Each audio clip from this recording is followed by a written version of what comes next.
US Secretary of State Antony Blinken tells Euronews he's confident Sweden will join NATO before the alliance meets in Vilnius this summer.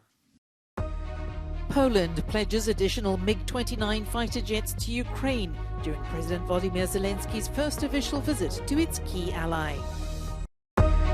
Speaking in Beijing, French President Macron says he'll ask President Xi to help bring an end to the war in Ukraine. 9 men appear in a Brussels court to face charges for their alleged role in the deadly 2016 bombings in the Belgian capital.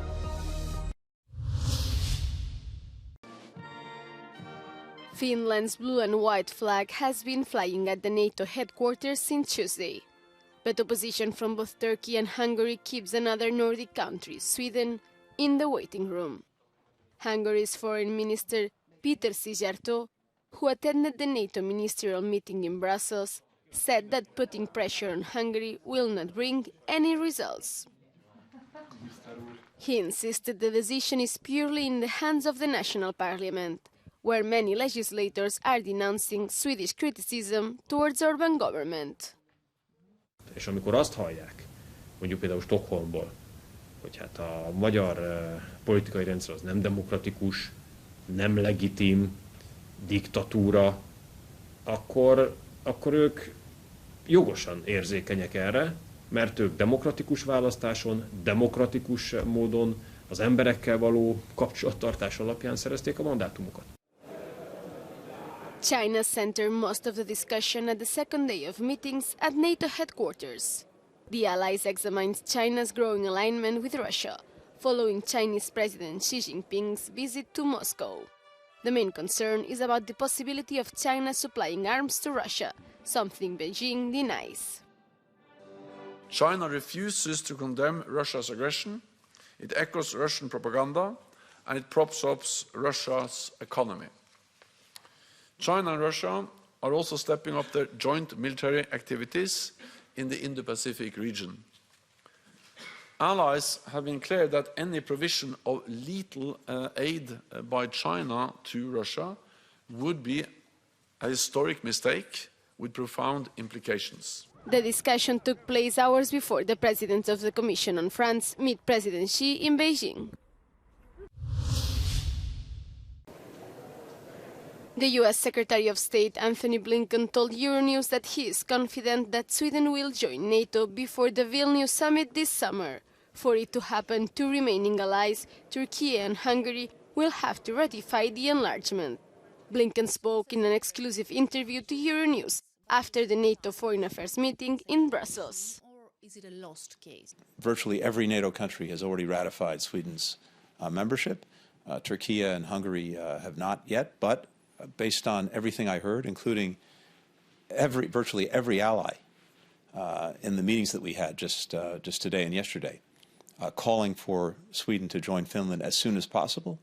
And I think with the Leaders' Summit coming up in Vilnius, again, I would anticipate that process will be complete by then.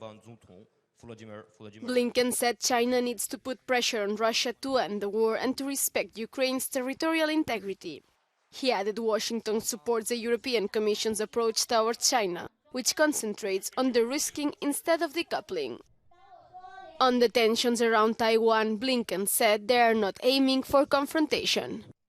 We have been very clear that we do not want, we do not seek conflict. We're not trying to contain China. We, on the contrary, want to preserve peace, stability, create opportunity. When it comes to Taiwan, our policy has been consistent for decades. Any differences between mainland China and Taiwan need to be resolved peacefully.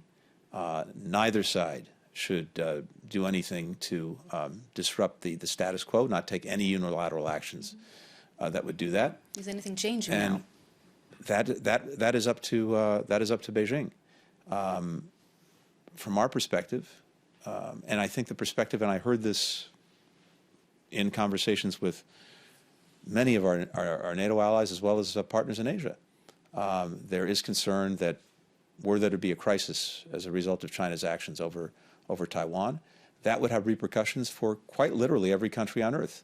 50% of commercial traffic 50% of global commercial traffic goes through the Taiwan Strait every day. 70% of the semiconductors that we need for our smartphones, for our dishwashers, for our cars, they're made on Taiwan. If there was some kind of crisis as a result of something that China did, that would have terribly disruptive effects on the global economy. The full interview will be on air on Euronews on Thursday at 8:45 p.m. For European leaders these days, all roads lead to China.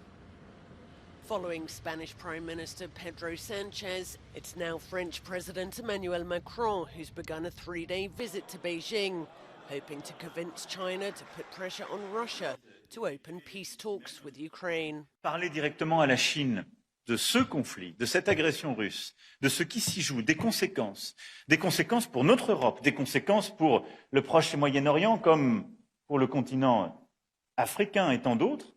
C'est ce que j'aborderai, vous l'avez compris, demain, après-demain avec le président, essayer de bâtir en quelque sorte et d'engager la Chine dans cette responsabilité partagée pour la paix et la stabilité. Macron is also there to do business, bringing with him more than 50 executives from French companies. And on Thursday, he'll be joined by the President of the European Commission, Ursula von der Leyen, for a meeting with Chinese President Xi Jinping. A meeting that angers China. US House Speaker Kevin McCarthy met on Wednesday with Taiwanese President Tsai Ing-wen during a stopover in California. The meeting took place despite repeated threats of retaliation by Beijing. The US Secretary of State Antony Blinken has urged Beijing not to use this meeting to take actions that would increase tension in Taiwan. The United States, meanwhile, has long maintained a strategic ambiguity on the matter, trying to dissuade China from invading the island, while at the same time discouraging Taiwanese leaders from declaring independence. Ukrainian President Volodymyr Zelensky visiting the tomb of the unknown soldier in Warsaw. On his first official visit to one of Kyiv's strongest allies, he's been holding talks with his Polish counterpart. Warsaw has played a key role in galvanizing Western military and political support for Ukraine in its defense against Russia. 4 migi są przekazywane teraz w ostatnim czasie, dodatkowe, czyli to już w sumie 8. Jesteśmy gotowi, mówiłem dzisiaj o tym panu prezydentowi, przekazać jeszcze 6, które w tej chwili są w przygotowaniu w tym zakresie, więc zakładamy, że mogłyby zostać przekazane w miarę najbliższym czasie. Natomiast Zelensky's visit to Poland is seen as a gesture of thanks to its neighbour, not only for its assistance to over 1.5 million Ukrainians who fled the war, but also for its ongoing military support. It was among the first nations to offer Kyiv Western tanks and other artillery and armaments. Zelensky also stressed the role that Poland can play in the reconstruction of his country after the war. Russian forces continue to prepare for a rumored upcoming Ukrainian counteroffensive in the southern direction. The Ukrainian General Staff reported on the 4th of April that Russian forces did not conduct offensive operations in the Kherson and Zaporizhia directions, but rather continued to build up their defensive capabilities. Ukrainian Mariupol mayoral advisor Petro Andrushchenko stated that Russian forces moved heavy equipment, infantry fighting vehicles and ammunition from the rear in Mariupol in Donetsk region in the direction of Rozivka, Zaporizhia region, 45 kilometers northwest of Mariupol. The Institute for the Study of War refers to one Russian mill blogger who posted footage from an unspecified date and location allegedly showing Russian forces repelling a Ukrainian attack in the Zaporizhia direction. Ukrainian forces likely conducted a counter-attack northeast of Avdiivka.